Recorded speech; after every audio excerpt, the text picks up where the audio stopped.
Alright, hello and welcome back to yet another episode 6 to be precise, of my Metroid Zero Mission Let's Play. So this episode we are finally going to go get the Varia suit. I know, I've been teasing it since the beginning of this series, talking about the Varia suit pretty much every episode, and now it's happening. We have beaten Ridley and we fought that boss at the beginning, which is both bosses of this place, and now we can finally leave Ridley and return to Brinstar, back to our happy home. And from there, we're going to go to Kraid. So right here, you can see I'm just making my way back up to the elevator in Brinstar. That path was close to us before, but since we got the second unknown item from Ridley's boss room, now we can pass that.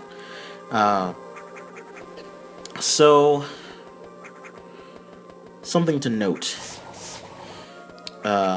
is that the wall statue that was by the elevator when you first came in here,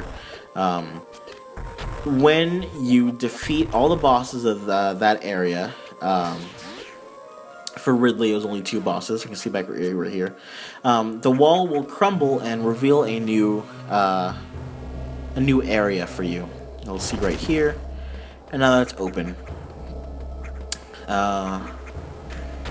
So beyond this area will be a few things. So here we have a crumbled Chozo statue. I'm not sure if we've seen that before, but those do not heal you. And as you see, we have those weird pinwheel things like we saw before. So we're going through this tube. You can see the elevator right there that we took to go to Ridley from Norfair. We are back in Norfair. Yeah. So down this really long corridor, I just wanted to show you. If you bomb the ground right above this thing, you can see that weird yellow arrow thing that we saw earlier this episode, actually.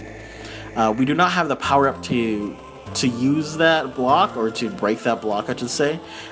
We get that block, or the power-up to use that, we get the power-up to break that block in Kraid, which, obviously we skipped for right now. So what you want to do is break that block, and it'll reveal this little guy, and, use that. So that's all it is. So you want to use both of these, and that will take you back up to here, the point where I said this is the point of no return. And now we've made it. We've successfully completed Ridley, and we are back in Norfair, and we're going to work our way back up to Brinstar. As you can see, there's a large portion of Norfair just not on our map. We will be returning to Norfair after we get the Varia suit and go through all of Kraid's lair. We will not be returning to Ridley, though. Well, I won't be returning to Ridley during this playthrough. You can feel free to, but don't feel like you're obligated. This game is very special in that it keeps track of... There's tons and tons and tons of power-ups throughout this game, and secrets and stuff, and the game keeps track of all of that and gives you a percentage at the end of the game. It also tracks how fast you beat the game. I think if you beat the game in under 2 hours, then you get a special ending, or if you can beat it in more than 2 hours, then you get different endings. And it also gives you a percentage rate of how many items you collected. So, different endings. In the original NES, there were different endings for beating the game at different times. And that's like, once again, a thing that we kind of take for granted, that's always kind of normal. We're used to having games that you beat different ways and have different endings. Metroid, I'm pretty sure, was the first. I want to say the first because I'm not sure, but if not the first game, pretty much the second game ever to implement different endings. If you beat the game under a certain amount of time, then you got to see, in the original game and this game, they have different endings. Then you got to see Samus without her suit on at all, which revealed a startling for the time, fact that Samus is actually a girl, and she's one of the first major girls in gaming. I think, I'm not sure if Tomb Raider was out at the time, but this is like before the time where having a female character was like unheard of. It wasn't against any rule or anything. It was just unheard of. So right up here, this is at the beginning area of Brinstar, where you first began the game. There is a hidden energy tank.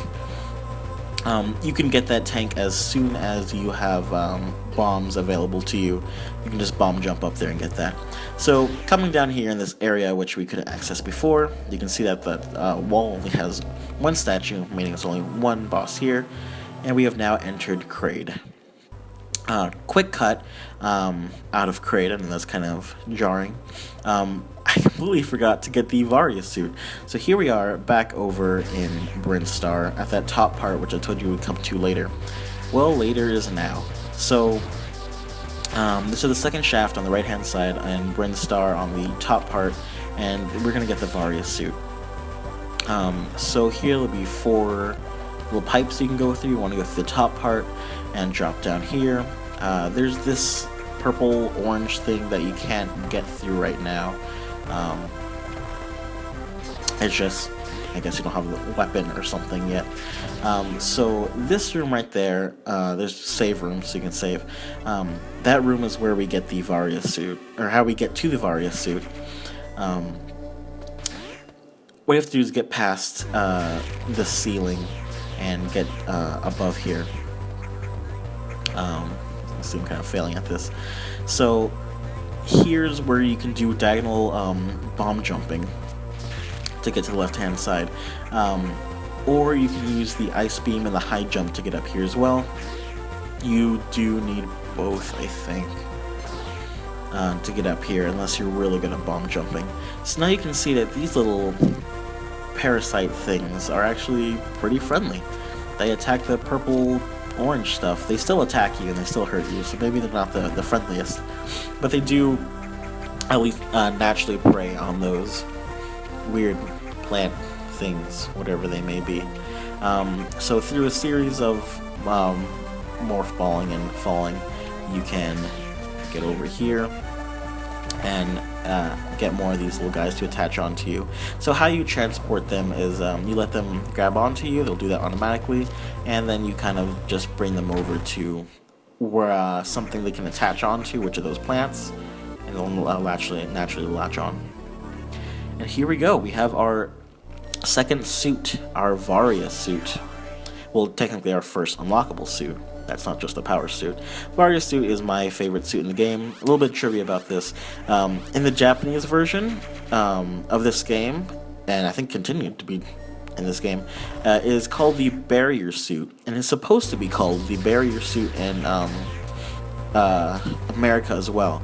But there was a mess up in translation, a mistranslation if you will, and it was called the Varia suit instead of barrier.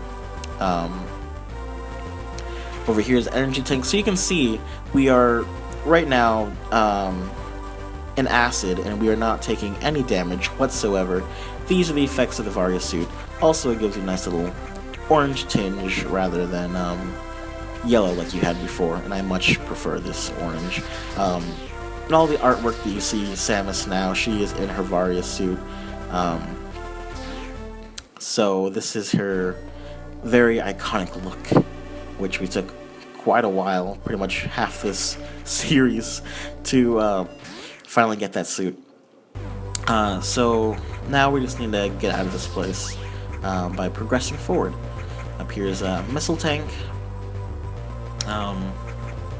So down here what you want to do is just bomb these 2 places over here. Jump up here and there's going to be these little parasitic guys. So allow them to attach onto you and drag them with you down here and let them grab onto this and consume it, or eat it, or whatever they do to it. And you want to roll across this tube. Above you is a Chozo statue, which will tell you where to go. We're going to ignore it for now because, you know, the Chozo statue you'd only normally see this after you've gone through Kraid. And so right now it's telling you to go to a place where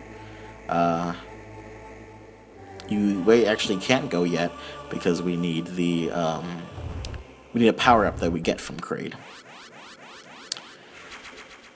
Alright, and I'm pretty sure that is all of the sequence breaking I'm going to be doing throughout this. So right now I'm just gonna make my way back to Kraid, where we left off before. But yeah, that's it for the sequence breaking in this game. The high jump boots, getting the Varia suit, going through Ridley before we go through Kraid, stuff like that. So you can see this game is very open-ended. You can kind of play it however you want. You can play it a different way every time, which is why it's so charming and fun to play through several times, because you can play it through, every playthrough can be different, which is really amusing. Anyway, so I'm going to end off this episode right here, and I shall meet you back at the beginning of Kraid next episode. Alright, see ya.